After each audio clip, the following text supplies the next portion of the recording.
Buenas noches y finalizamos con mi intervención este seminario donde hemos visto tantas cosas y tan diferentes. Yo quiero decir que por mi parte he procurado ajustar el contenido de mi exposición a lo que en realidad se me pedía, que era una interpretación de representación de lo flamenco en una determinada época, la época finisecular y hasta principios de siglo. Entonces yo tenía abierta una línea de investigación sobre el erotismo en el baile, que lo he ido haciendo en blanco, en rojo y en negro, titulando de esta manera unos paradigmas de los que ahora hablaré. Se trataba en este caso, por lo tanto, de desarrollar la línea que me llevara en la dirección de lo negro. Partiendo del supuesto, porque no la tenía desarrollada con tanta exhaustividad como lo he hecho ahora con este motivo de este trabajo, pues le titulé Objeto de perversión, entendiendo previamente que iba a encontrar una identidad entre la expresión de la perversión finisecular europea y la perversión de lo negro flamenco español, la representación plástica del flamenco como desde el punto de vista de lo que yo llamo lo negro. Pero no fue exactamente así, porque el negro finisecular europeo tiene unas características diferentes que hacen que el sujeto de esa perversión se manifieste en el flamenco, y lo vamos a ver, pero en una figura muy específica. Sin embargo, en España se opone a esa figura negro-perversión europea de la mujer, sobre todo, se opone un sujeto de libertad en la realidad. En cierto modo, al hablar aquí antes, Rocío ha apuntado eso, que una cosa es la imagen que de lo español y de España se estaba haciendo fuera y otra cosa era la realidad de cómo en España se vivía.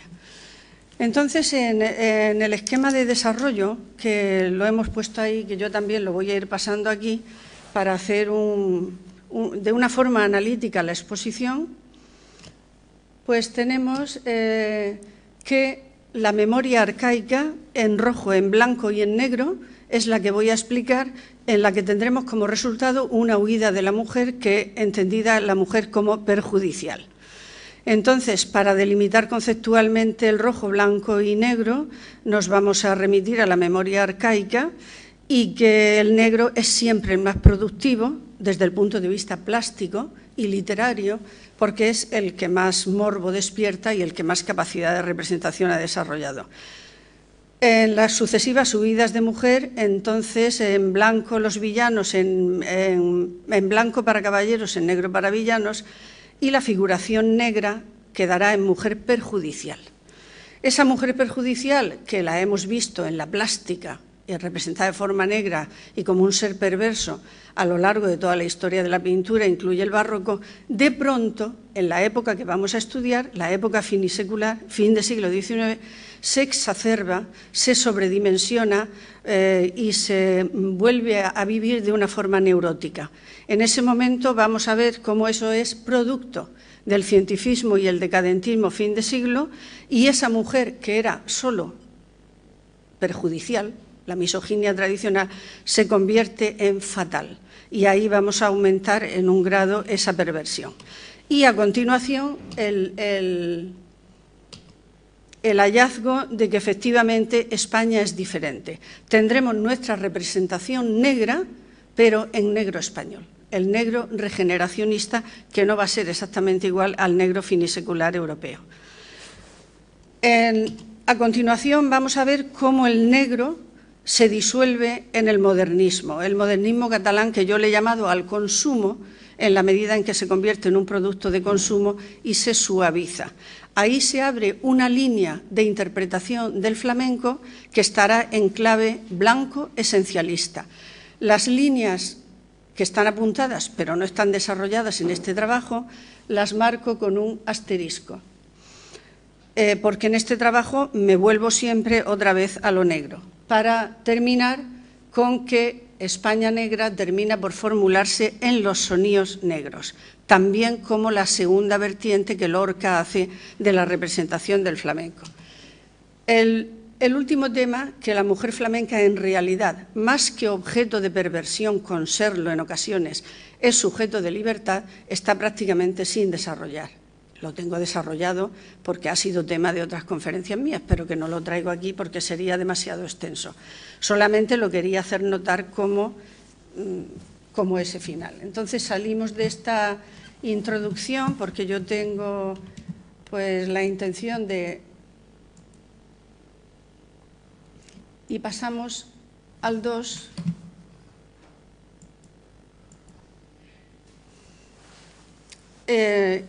Viendo cómo las huellas mitopoéticas y plásticas del erotismo se manifiestan en rojo, en blanco y en negro. Las seguiremos hasta la mujer flamenca. ¿Por qué me remito? Pues me remito porque, de acuerdo con Joseph Campbell, el material mental arcaico forma parte del inconsciente colectivo y a través de él en el individual. Evidentemente, esta misma mañana he estado en el Museo de Baile Flamenco y la diosa toreadora cretense, la de las serpientes, pues allí la tienen en la primera estampa del origen del flamenco. Y como todos sabemos, el flamenco es un arte que se mantiene con la fuerza extraordinaria, que se mantiene porque ha sido capaz de aunar lo antiguo y lo nuevo. En el flamenco tenemos una memoria arcaica y la iremos viendo. ¿A qué he llamado yo mitos rojos incruentos? ¿Dónde pongo el paradigma explicativo del rojo? El paradigma explicativo del rojo lo planteo cuando hay una relación natural, de sexualidad natural encaminada a la reproducción. Entonces rojo, pues bueno, pues por lo del fuego, del amor. Los mitos rojos son incruentos cuando se manifiestan la tierra, la serpiente, el alacrán y la araña, son los símbolos arcaicos de esa reproducción. La primavera y las danzas de la reproducción lo mantienen y luego serán las Dionisias, bacanales, floralias, que es el vínculo del Olimpo con la fertilidad procreadora, que pasará a nosotros en nuestras romerías. Cuando estudio el baile, por ejemplo, aquí encajo las zambras de Granada y las sevillanas que se bailan en las romerías, unas porque son bailes de fertilidad y otras de seducción, las sevillanas de seducción. Estamos, por lo tanto, digamos, cuando me sitúo en el rojo, hablo de lo natural, lo que forma parte de la naturaleza, en el momento de las diosas de la tierra. Las diosas de la tierra, esta precisamente me la he encontrado esta mañana en la historia que han propuesto, bellísima por cierto, ahí en el museo, como origen. Está la diosa cretense de las serpientes, aún no había habido las invasiones que transformarían el mundo hacia el mundo masculino de los dioses, y ya veis cómo va vestida. Entonces, hay otros mitos rojos, porque también son de reproducción, pero que son sangrientos, no son incruentos como las danzas de fertilidad. Esos mitos rojos sangrientos son donde hay víctima, degollación, para ofrendar la sangre a la fertilidad, el semen para el trigo, la sangre para el vino y todos los rituales del toro bajo la luna como ese símbolo. Ahí tenemos las sacerdotisas toreras, estamos todavía en tiempo originario de las diosas de la tierra. La víctima, la degollación, la puntilla y la emasculación. La simiente esparcida y los coperos con la ofrenda de la sangre. Todo está reproducido en las pinturas cretenses.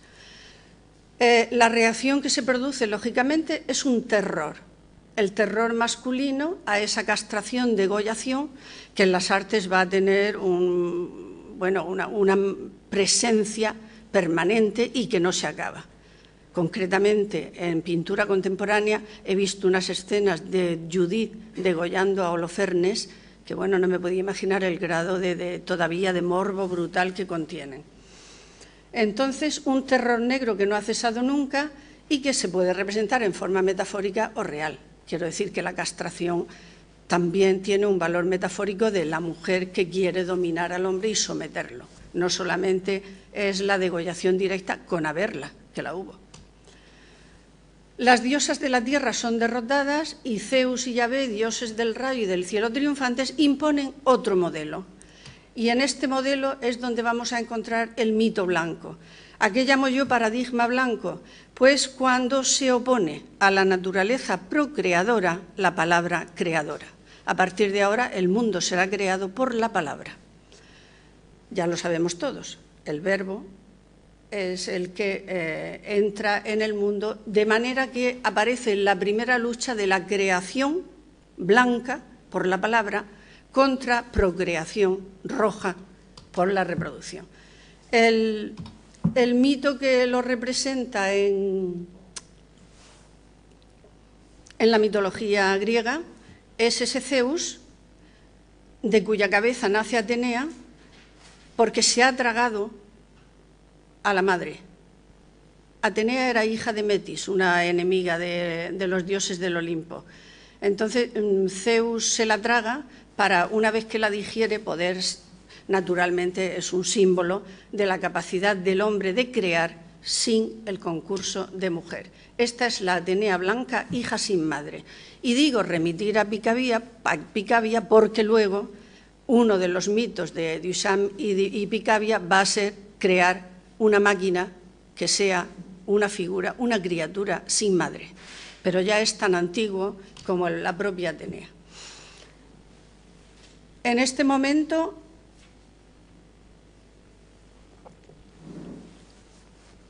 es cuando aparece el mito negro, que no existía. ¿Y qué recoge paradigmáticamente? Naturalmente el mundo es amorfo.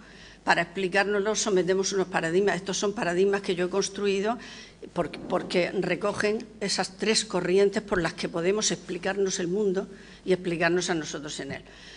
El principio femenino que instauran los dioses de la palabra es el de que la mujer representa la destrucción y el caos.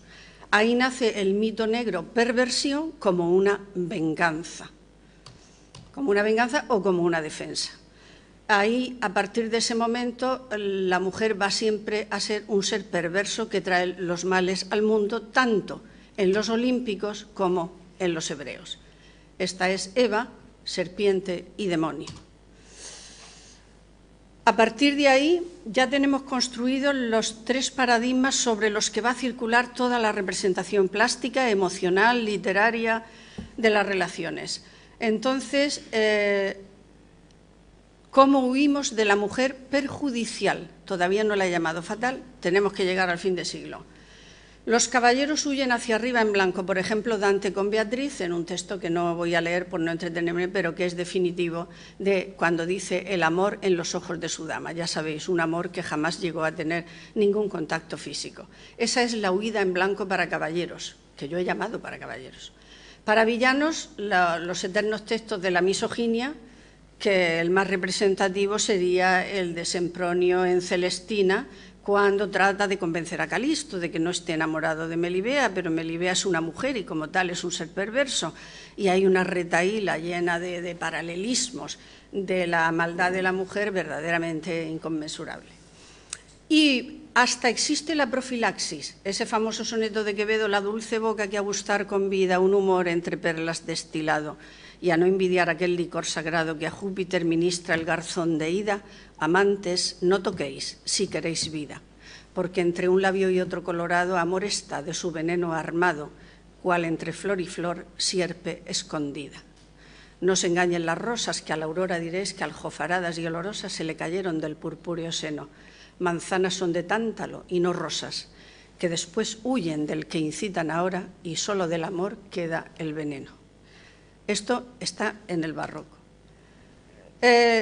La siguiente figura que aparece en castigo por esa perversión de mujer castradora es que aparecen las erinias, las diosas del infierno. Son las erinias derrotadas que sabéis que defendieron a Orestes por culparlo de que había matado a su madre y Orestes fue absuelto y las erinias condenadas.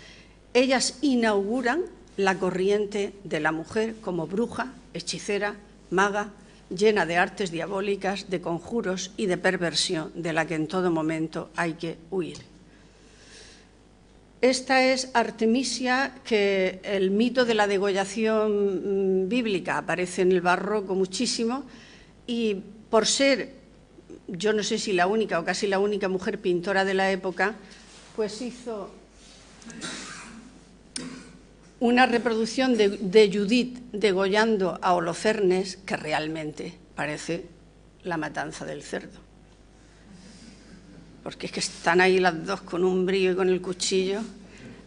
Y este grito de Holofernes es: todavía tendremos más venganzas, la venganza finisecular. porque entonces va a aparecer una nueva figura de perversión negra, mucho más allá que Eva, infinitamente más perversa. Una tal Lilith, que no está en los libros, pero sí está en la leyenda hebrea, que fue la causa de todos los males, que no quiso someterse a Adán, luego Adán, su segunda esposa, fue Eva. La primera fue esta malvada, que si veis, aquí está representada en la época que más se representó la mujer fatal. La venganza psicocientífica. Ahora explicaré por qué. Lilith, peor que Eva, siglo XIX, mujer fatal. Abajo, no sé si se ve bien, está una cabeza de un ser diabólico, pero figura masculina, hay serpientes y sobre todo en Lilith está la cabellera. Esa cabellera roja es el símbolo mayor de la perversión de la que hay que huir. Entonces, en este apartado de la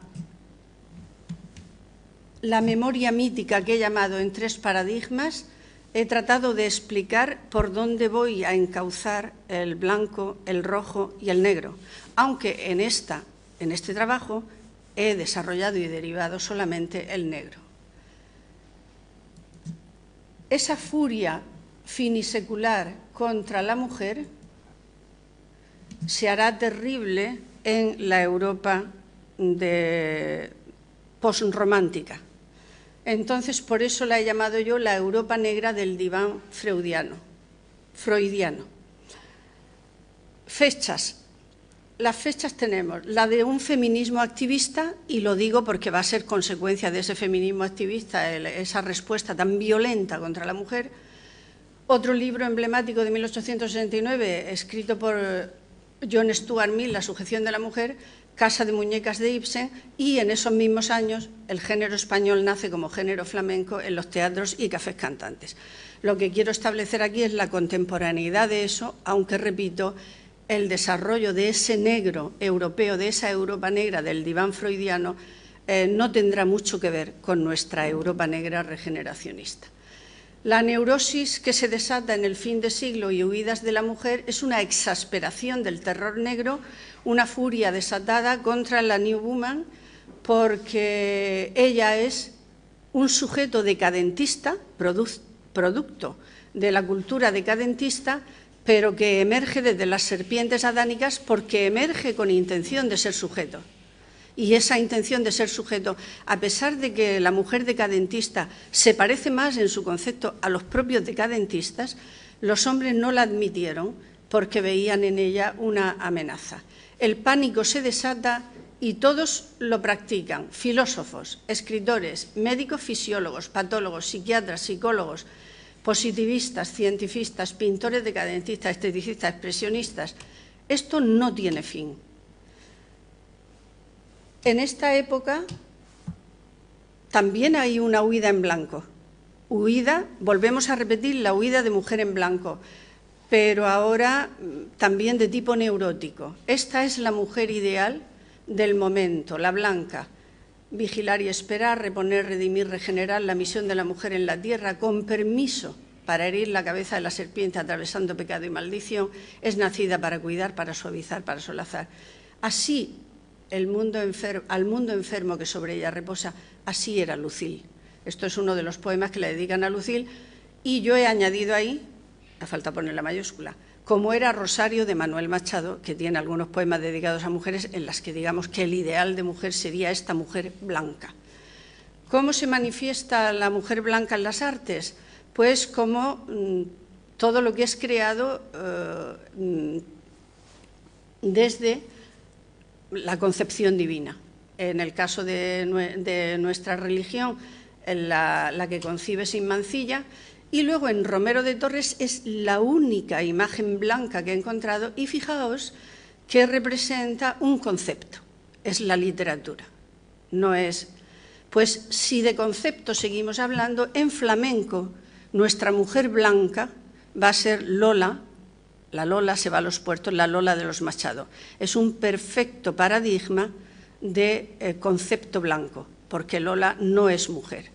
ya hay una serie de textos, esto ya digo que lo tengo desarrollado de forma en otras conferencias, y todo el texto de cómo se va exponiendo que Lola no es mujer, ella jamás va a caer de ningún sentimiento, porque en definitiva aquí se une con algo que está ocurriendo, que es el romanticismo y el concepto del alma de los pueblos. El alma de los pueblos es un concepto blanco que se va a simbolizar plásticamente en figura de mujer muchas veces, la Carmen de Granada de Irving, por ejemplo, y que en nosotros es esa Lola es el alma nacional. Y una cosa que no puede pasar desapercibida, Lola es el cante, Lola no es bailaora, porque la perversión va a estar fijada en la bailaora. De manera que cuando tenemos el único mito blanco, ahora eso sí, perfecto, de nuestro mundo del flamenco, como cantaora ya de flamenco, es una cantaora, no es bailaora. Cuando yo digo tranquilidad normalizada en rojo, digo un descanso de la histeria sobre la perversa, o sea, suponiendo que aquí la mujer represente pues, un atractivo erótico normal que se presenta en esta época sofisticada.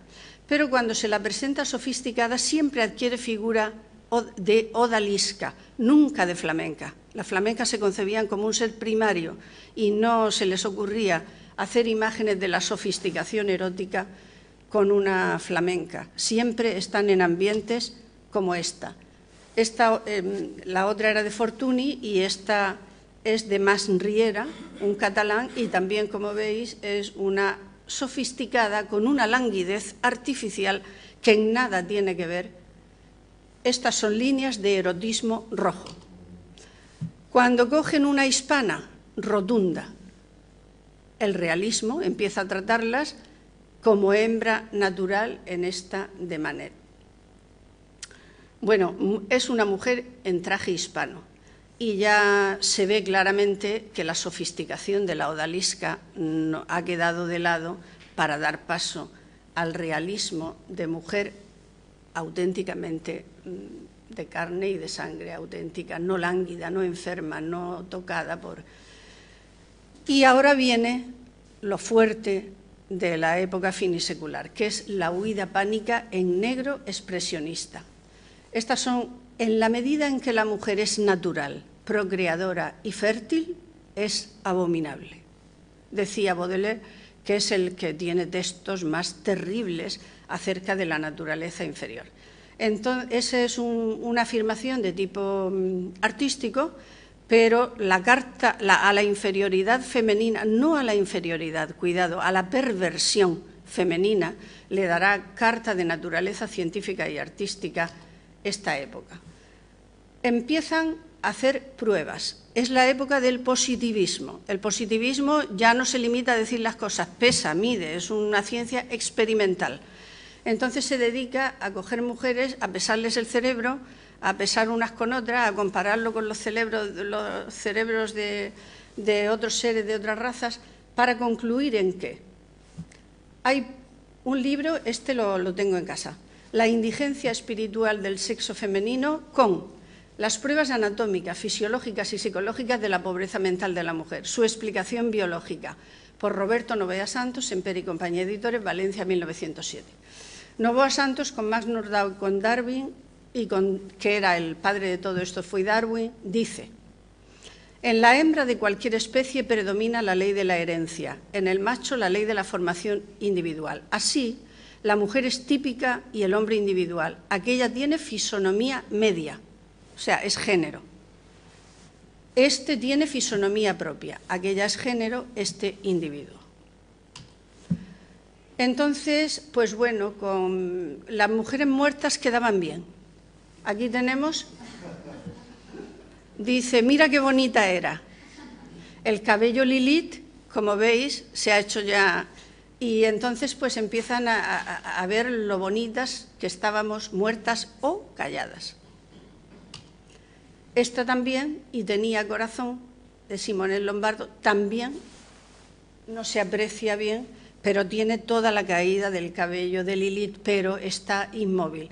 Todo esto también forma parte del culto a la medicina y a la experimentación médica, que entonces, así que esta tenía corazón, pero ya ni eso tiene.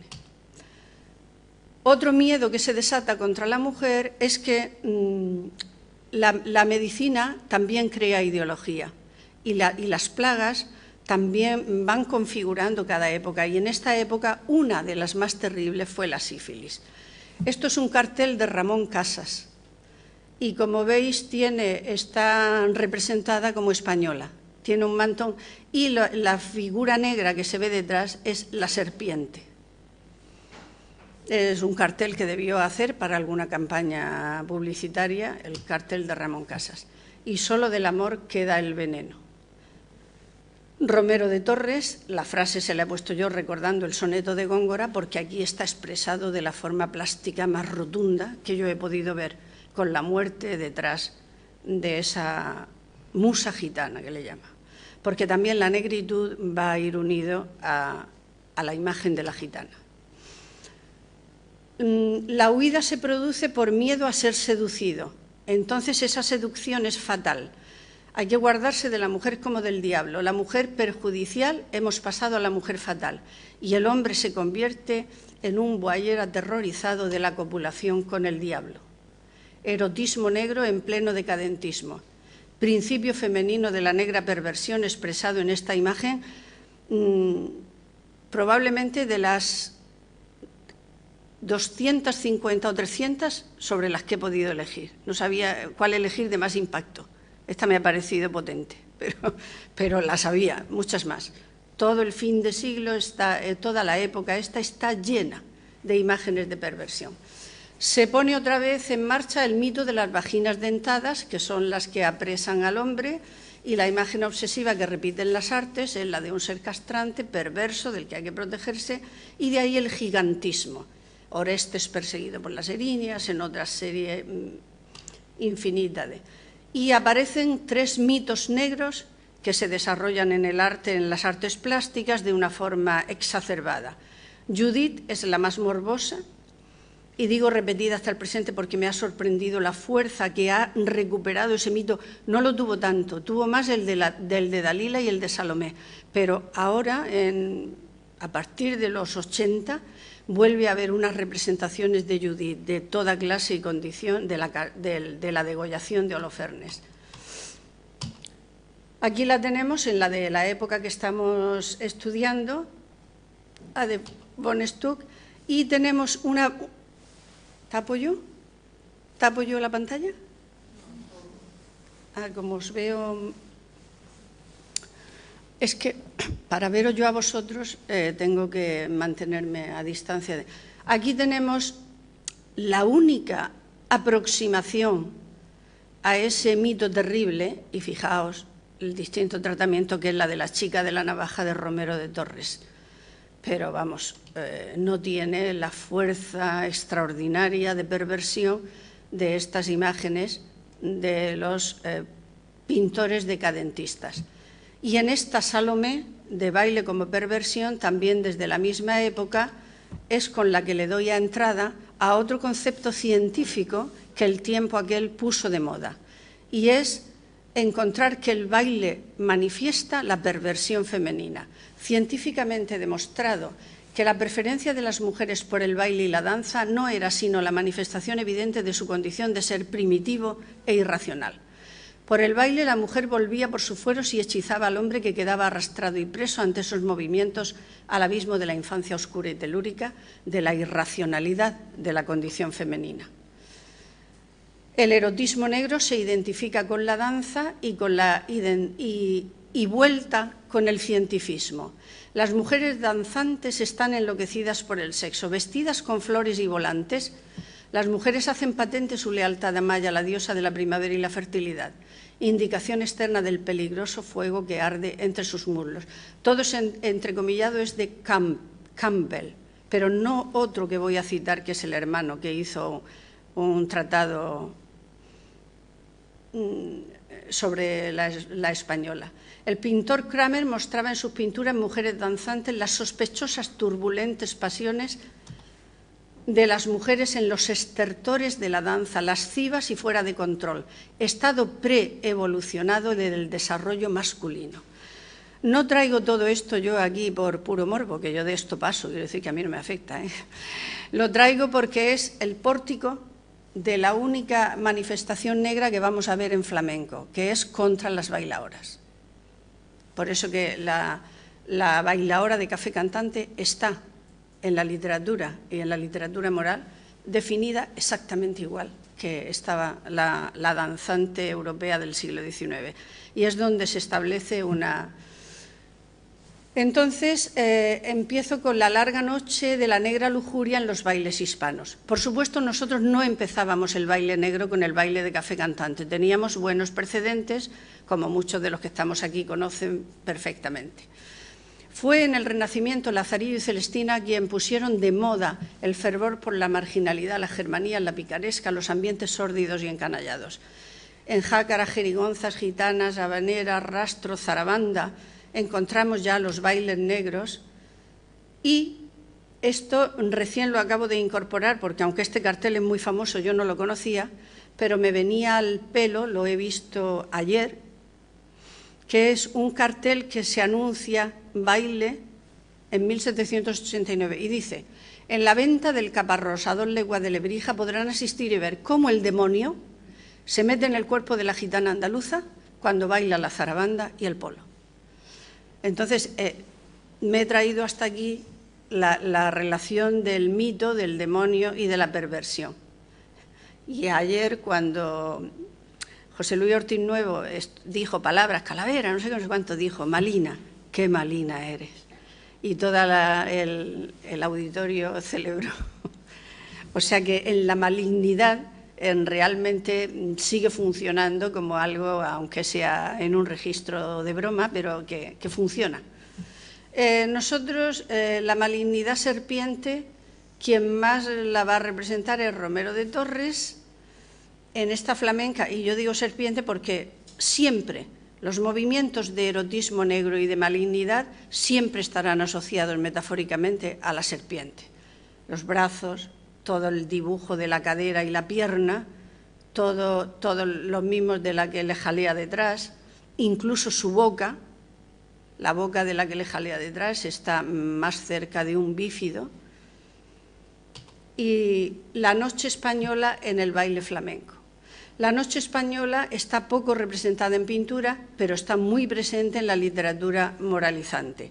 Sobre una antigua tradición de anatema sobre el baile como pórtico de pecado y lujuria, puedo hablar de Liciniano, y estamos en el siglo V, Belluga, Don Preciso, Bretón, Rodríguez Marín, el baile flamenco prostibulario.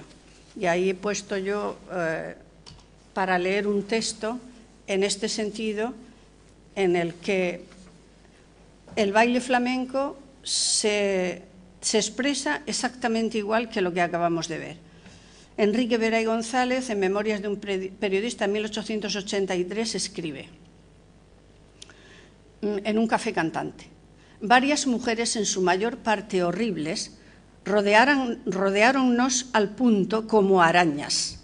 La araña va a ser otro símbolo de la perversión, que lo vamos a ver en las bailarinas de Miró, prontas a caer sobre indefensas moscas. El baile había comenzado. 2 mujeres con mantón de Manila y pañuelos de seda y 4 o 5 mozuelas las acompañaban, mientras Alfonso el Barbián y Gaspar el Resalao las incitaban con exclamaciones salvajes.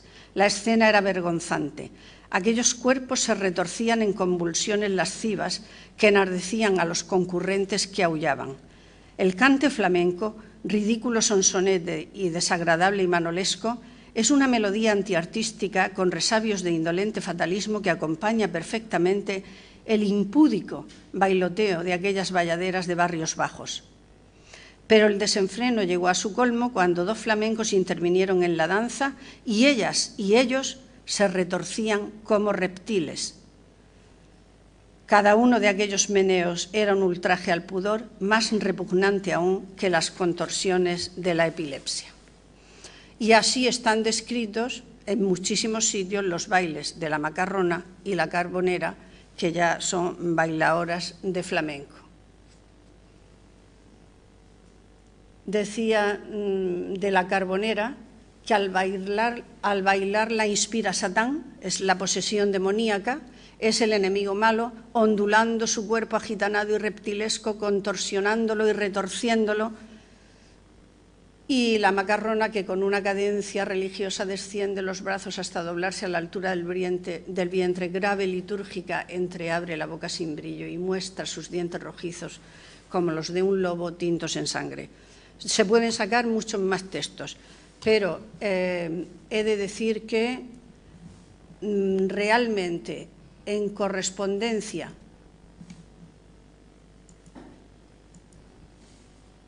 con la magnitud de la negritud europea, solamente en el baile flamenco he encontrado una correspondencia de la misma naturaleza.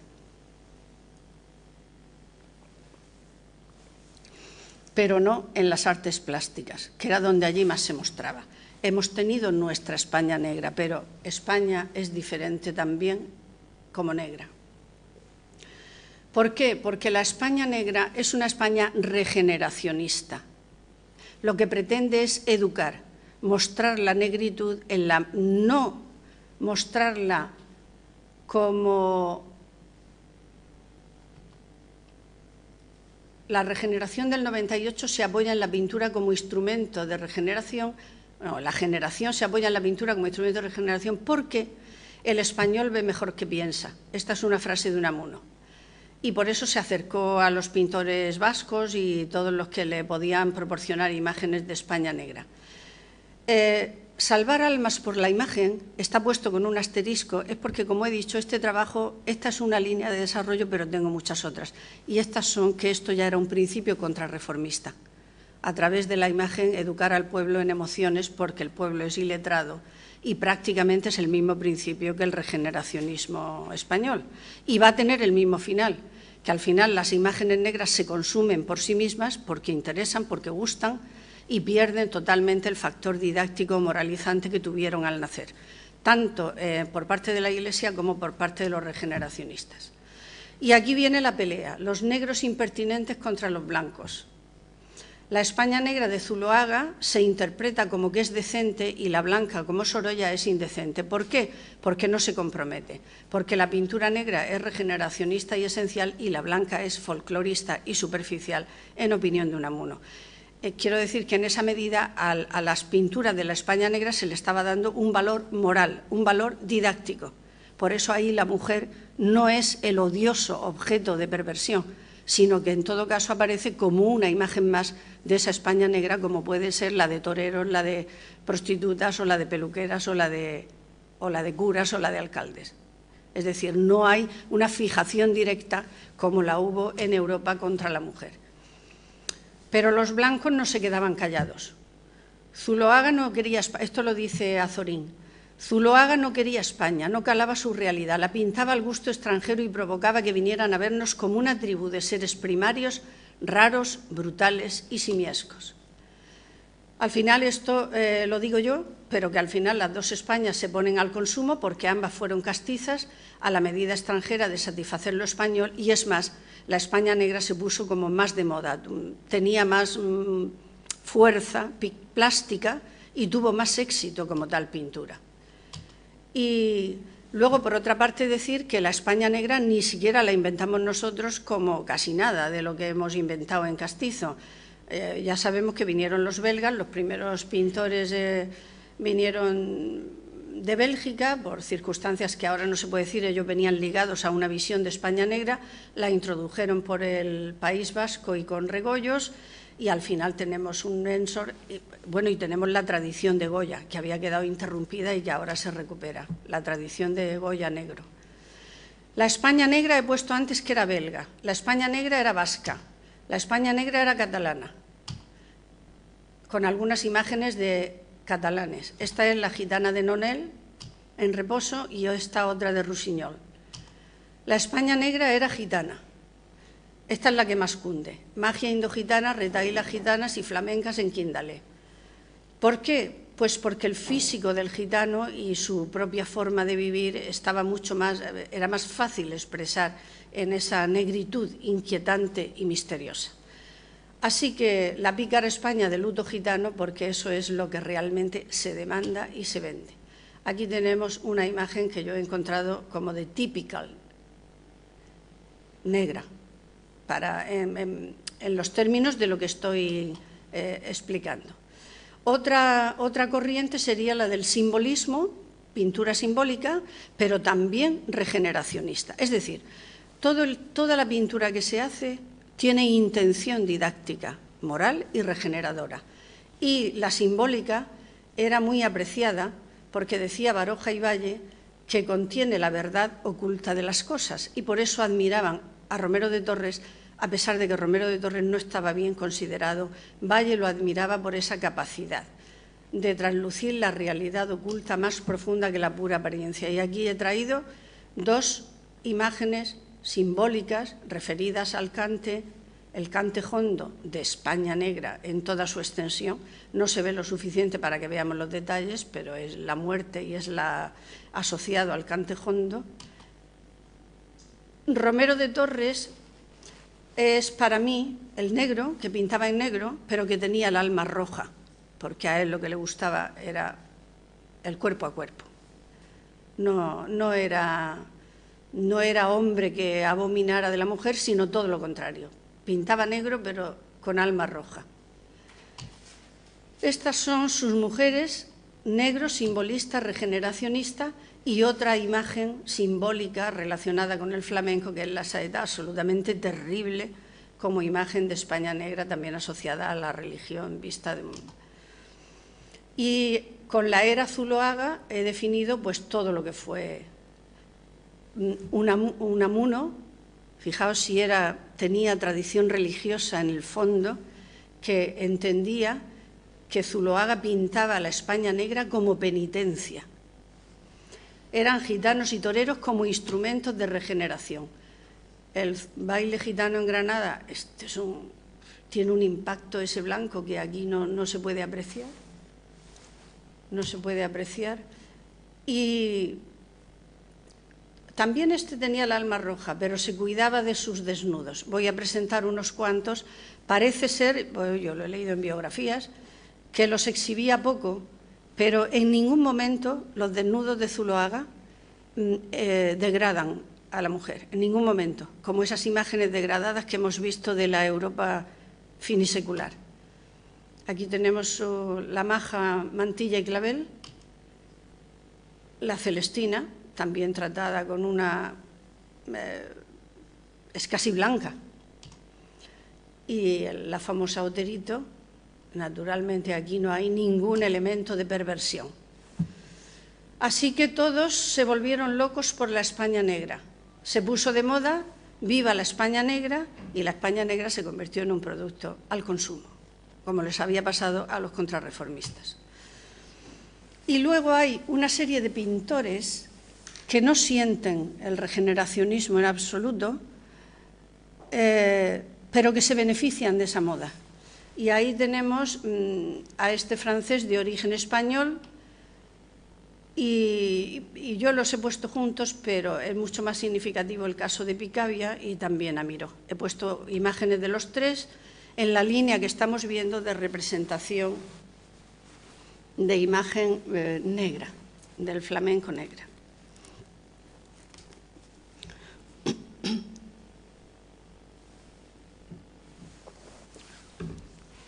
Entonces, ellos descubren lo mismo que Zeus había descubierto al tragarse a Metis y devolver a Atenea por la cabeza. Y son que en sus máquinas, la mujer, las novias, las marías, las vaginas dentadas, las españolas y las flamencas, están creadas por ellos. Ellos formulan que van a crear a la mujer y están orgullosos porque consideran su obra como una hija nacida sin madre y hacen de su mecanismo un paralelo de la vida sexual. El artista es el creador capaz de dar a luz una mujer sin necesitar a la madre. Son palabras literales de una entrevista de esas máquinas españolas que yo las he llamado perversión, aunque no lo parecen, pero lo son en la medida en que están en la intención del que he aquí a la mujer. Así se titula el cuadro. O sea, El paralelismo con el hecho de la creación es total. He aquí a la mujer creación sin madre. Evidentemente yo la veo como una trituradora, una machacadora, o algo que va a acabar con el que se ponga ahí, o guillotina. En fin, algo de figuración tiene, de figuración como de algo que va a castrar.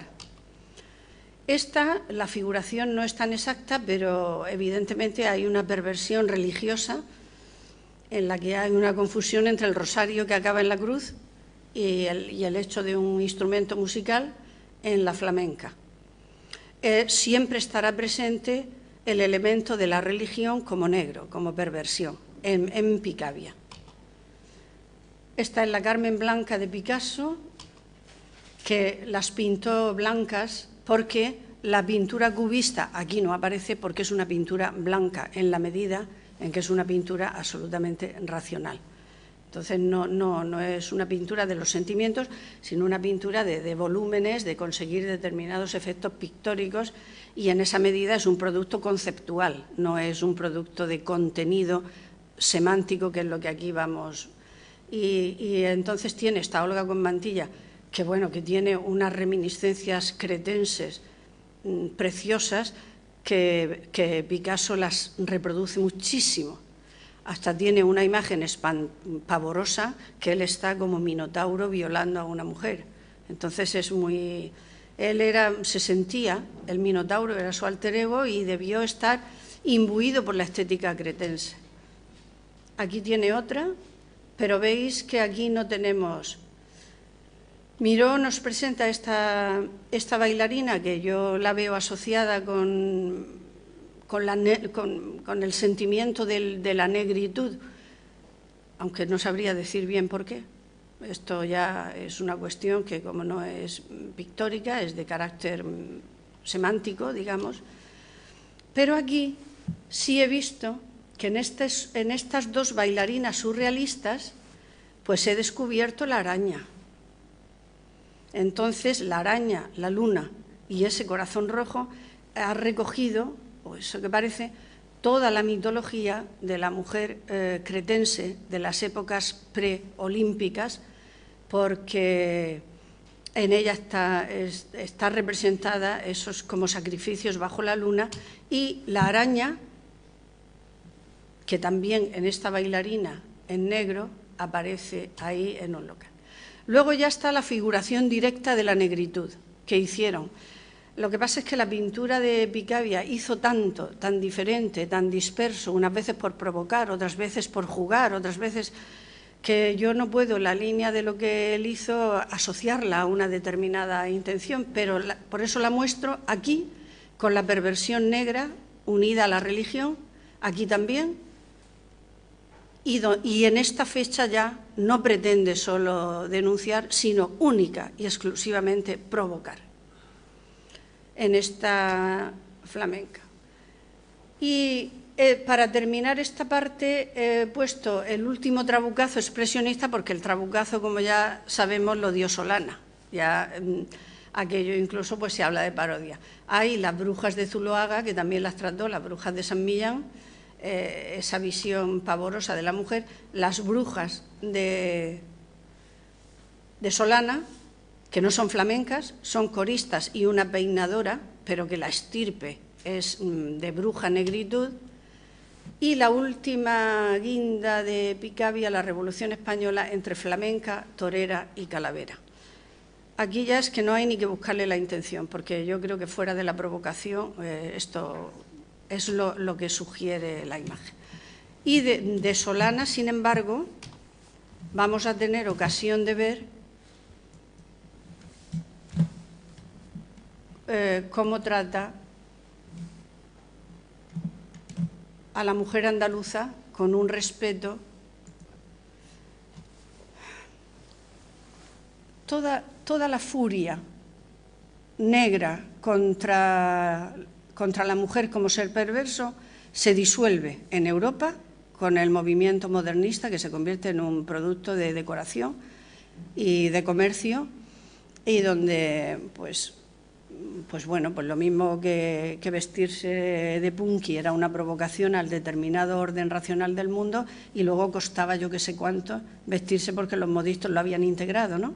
Es decir, hay modas que quieren romper con un sistema, destrozarlo desde dentro, el sistema las coge, las hace diseño, las vende en los escaparates y ahí se neutraliza. Pues con la perversión del final de siglo pasó igual con el modernismo, fue una operación, quizá la primera. Todo lo que esa mujer fatal pasa a la escena y el fetiche queda devaluado. Del tormento existencial a la decoración superficial, las artes industriales, el diseño, los carteles y la publicidad. Y aquí, por ejemplo, ya vemos una española negra con mantilla y tal, pero está anunciando galletas. O sea que ¿quién teme a la negra española anunciando galletas? Y la parte más bonita del modernismo en relación con lo flamenco es la sofisticación que hizo Mirurgia. La que hizo Mirurgia hizo mucha sofisticación de imágenes españolas, un hidalgo, serenata española, y fue una maravilla hecha en Cataluña sobre la esencia de lo español, y Francia, rival imbatible en el terreno del perfume, cayó arrollada por el éxito de Mirurgia, a la que no fue ajena la imagen de Tórtola.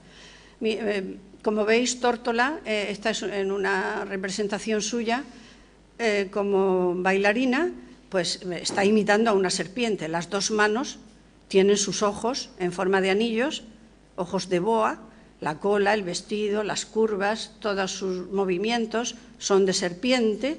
Está reproduciendo en la escena esa negritud que yo ya llamo al consumo, porque realmente ya no denuncia nada, sino que está explotando comercialmente un hecho artístico. Y es esa misma Tórtola en la que inspira la famosa maja de Mirurgia, que se vendió por todo el mundo con esta imagen. En sales de baño también está la maja. Anglada, podríamos decir, que es el que termina disolviendo en una imagen amable, bellísima y estilizada el concepto de mujer fatal, que deja de serlo con él. Y, paralelamente, en la escena, los cafés cantantes desaparecen y la perversa queda disuelta en la moda que trajo Diaghilev, que efectivamente está dentro de esta línea de disolución al consumo. Ya ahí aparecerán también elementos de España negra, pero ya convertidos en una estética, y en una estética que desarrolló toda una corriente de flamenco blanca, esencialista, que es la que digo que aquí no desarrollo, que llega con Diaghilev, Falla, Lorca, la Argentina y Vicente Escudero. Todo lo que ellos hacen es esencialismo por alejamiento de la realidad conceptual, y eso llega hasta el concurso de Granada de 1922. El asterisco indica que esto es otra línea de desarrollo en otra dirección. Para volver a terminar con qué pasó con la España negra. Porque la hemos visto por una vía reconvertida al consumo en blanca, vía ballets rusos y todo lo que supuso Diaghilev y la esencialización de Falla y de Lorca de lo español. Pero en los años 30 eso cambió. En los años 30 cambiaron muchas cosas. En España empezaron a ocurrir cosas y se reflejó en otra manera de hacer poesía, en otra manera de hacer. Y Federico García Lorca sufrió en ese momento una inflexión por una serie de razones, y finalmente será el propio Federico el que formulará en los años 30 otra visión de España negra. Esta ya no va a ser de pintura regeneracionista, esta va a estar basada en los soníos negros. Y esa correlación final entre España negra y flamenco se formulará en soníos negros, no en imagen de perversión. Los soníos negros asociados a la memoria arcaica del grito del animal degollado, porque a nadie se nos oculta, todos sabemos que García Lorca hizo una remisión total, todo su mundo metafórico de teoría y juego del duende está tomado de toda la cultura mítica de las diosas de la tierra, de la época de las diosas de la tierra. Entonces, en el flamenco tenemos el sonido negro asociado a la seguirilla, fundamentalmente, pero hay dos clases de gritos en esta época en el mundo del arte. Está el grito negro, que se produce por una agresión externa. Es el grito trágico de sujeto muriente. Este es el grito de García Lorca. Este es el grito dionisíaco, a Dioniso se remite al sacrificio del toro, el grito dionisíaco de la seguirilla de Silverio. Un grito que se produce por efecto de una agresión violentísima, de una castración. Es este. Es el grito que estalla por la agresión exterior. Esta es la cabeza de Holofernes del Caravaggio. Y hay otros sonidos negros que en esta época, que ya el expresionismo europeo está camino de hacerse abstracto y que es muy potente, sobre todo en el centro y el norte de Europa, que el grito negro es producto de una desesperación interior. Es un grito existencialista. Es el grito introspectivo y trágico de sujeto doliente. Antes había puesto de sujeto muriente. Es este grito, el grito que emana del drama interior.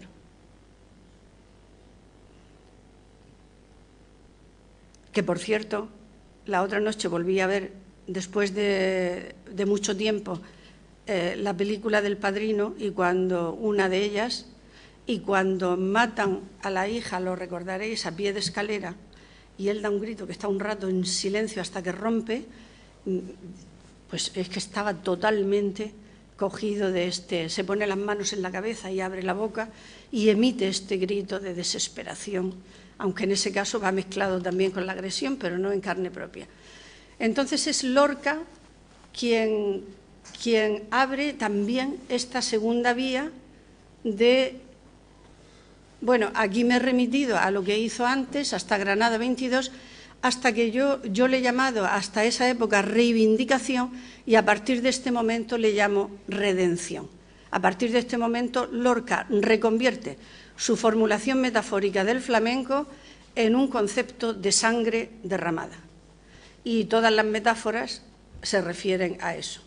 Está formulada en Teoría y juego del duende de los años 30, tiene mucho de alemán, tanto el duende como el grito del animal degollado, y él dice que ese grito pertenece a Nietzsche, pero que no lo pudo encontrar porque no lo buscó donde estaba, porque estaba en las últimas habitaciones de la sangre en Andalucía, según decía García Lorca. El grito hondo habita en las últimas habitaciones de la sangre, de donde emanan los sonidos negros, porque Lorca coloca a los protagonistas del flamenco en un retablo de íntimos rituales mistéricos, tartésicos y cretenses y de tragedia griega. Ya que el mundo del flamenco estaba sociológicamente en relación con el de los mataderos, los carniceros y los rituales del toro, Lorca baña el flamenco en esa sangre táurica de ritual de tierra, nombrando la seguirilla de Silverio Franconetti como un dionisíaco grito degollado y la voz de Pastora como un chorro de sangre milenaria. Esto es de mi libro.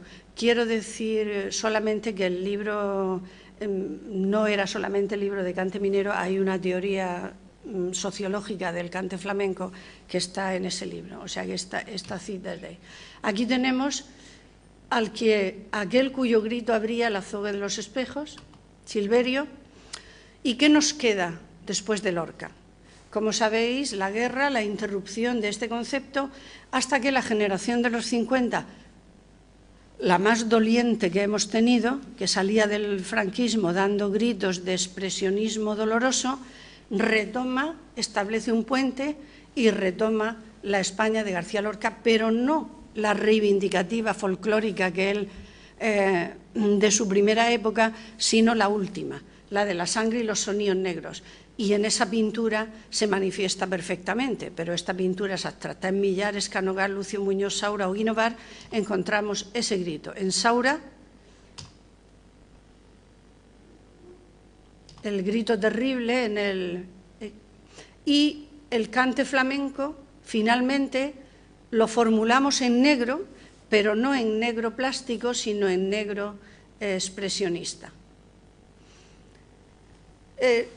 La corriente de todas maneras, de que el arte flamenco se manifieste plásticamente en negro expresionista es la que más ha cundido, es la que más éxito ha tenido. Es decir, que nadie soporta ya una representación del flamenco que esté blanda, blanca, bovina, como decía Bornay de las mujeres del impresionismo, en absoluto. ¿Por qué? Pues por su propia naturaleza, porque la naturaleza dramática, musical, telúrica, ancestral del flamenco se compadece mejor con el expresionismo que con cualquier otro tipo de manifestación. Y entonces digo yo, ¿quiénes son expresionistas? Pues todos los majos crúos, antes que los flamencos, todos los gitanos crúos de María Santísima, y la perla de Andalucía, la gembra crúa, porque la oí anoche, he llegado a tiempo de incorporarla. Por supuesto, la imagen de Manolo Caracol y su cante es completamente dentro de esa línea de expresionismo negro. Y, por último, y en esta medida, si queréis ver expresionismo negro flamenco en toda su autenticidad, años 70, en esta última entrega que se acaba de hacer de Rito y Geografía del Cante, donde llame Cantaoras. Porque esa generación iba buscando lo negro. Con los profesionales no hacía más que los tenía que poner, pero cuando encontraban negro, ahí lo teníamos. Y verdaderamente es un documento antropológico de un valor incalculable. Y el capítulo que le llama Cantaoras, que acaba de salir, es la última entrega, es un ejemplo absolutamente manifiesto de lo que había de expresionismo negro en el flamenco, pero en el flamenco, o sea, en la calle, en la gente que lo cantaba, porque no eran profesionales ninguna. Les va haciendo tomas y las pone, digamos que es un capítulo de anónimas, donde no están las profesionales, que recomiendo vivamente. Una última imagen de expresionismo negro que tanto ha cundido con Zafra y que también encontraba su elemento referencial en el quejío de Camarón, y la última en la que yo lo de parodia lo pongo entre interrogación porque yo no sé si es parodia o no. Pero evidentemente aquí Miquel Barceló, en este cartel que hizo para el Cante de las Minas en 1999, evidentemente ha recogido de una forma magistral todo lo que de simiesco se venía acusando ya desde el tiempo de regeneracionismo que tenía el flamenco.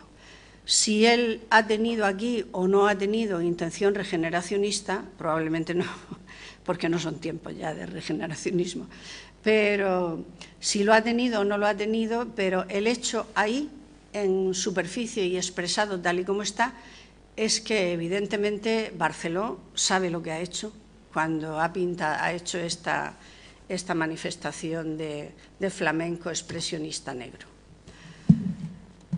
Como lo que es el contenido de esta conferencia, o sea, del tema que yo me propuse desarrollar aquí,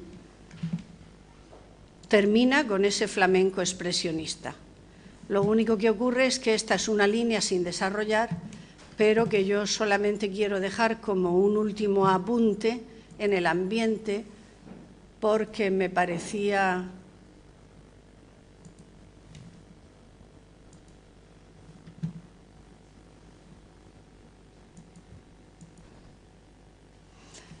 como de justicia o de necesidad, oponer que realmente esa imagen de perversión y de negritud no tuvo correspondencia con la realidad de la mujer española, como profesional del flamenco, quiero decir.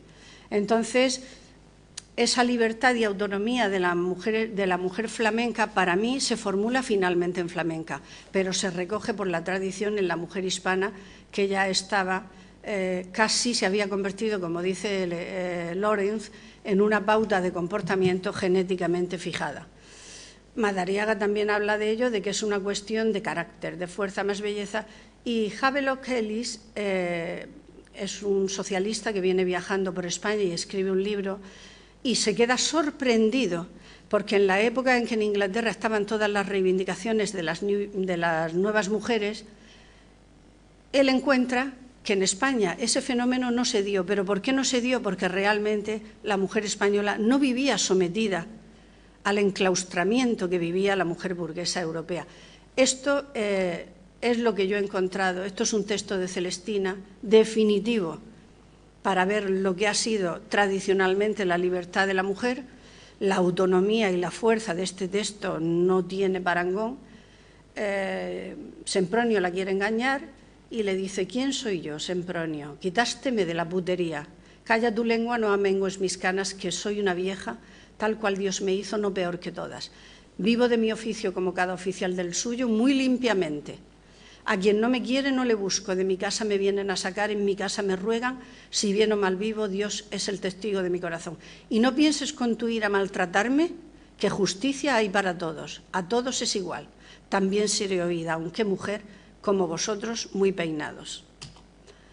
En el romanticismo tenemos cómo nos ven en blanco, en rojo y en negro. Yo le llamo con el alma, con el reojo y con el gitanismo, cómo la mujer de Perejil le baila a todas horas, no le atiende la casa. El concepto de la independencia es el que voy viendo aquí. Y finalmente doy una pequeña explicación. ¿Por qué? ¿Por qué en España no se dio esa figura? Ni para ser atacada con aquella violencia, ni en ella existió esa necesidad de reivindicación. Pues sencillamente porque yo creo que la mujer en España, la burguesía, no había desarrollado con fuerza, con suficiente fuerza sociológica, ese tipo de mujer que fue la que reclamó la autonomía y la independencia y la que asustó a los finiseculares, porque España era una sociedad tradicional y en la sociedad tradicional la mujer tenía libertad. Hay un texto de García Lorca en el que esto es definitivo en este sentido. Le dice la Poncia, que es la criada: no hay alegría como la de los campos en esta época. Ayer mañana llegaron los segadores, vinieron de los montes alegres como árboles quemados. Traen unos cantos preciosos. Y Adela, que es la que se lo juega todo: hay quien pudiera salir también a los campos. Me gustaría segar para ir y venir. Así se olvida lo que nos muerde. Porque claro, lo que mordía, mordía de puertas adentro. Magdalena, cada clase tiene que hacer lo suyo. Entonces, es evidente que hay un tipo de mujer enclaustrada, de mujer encerrada, que se corresponde con mujer acomodada y que en España no se había desarrollado con la suficiente. Esto es lo que yo deduzco de por qué no existió esa figura con la fuerza que se dio en Europa. Entonces, aquí tenemos flamencas, blancas y negras, pero todas, hasta Solana, la respeta.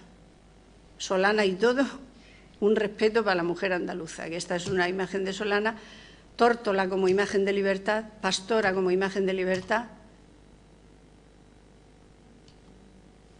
No me digas. Pues, no, es que yo quería terminar con mi Carmen Amaya.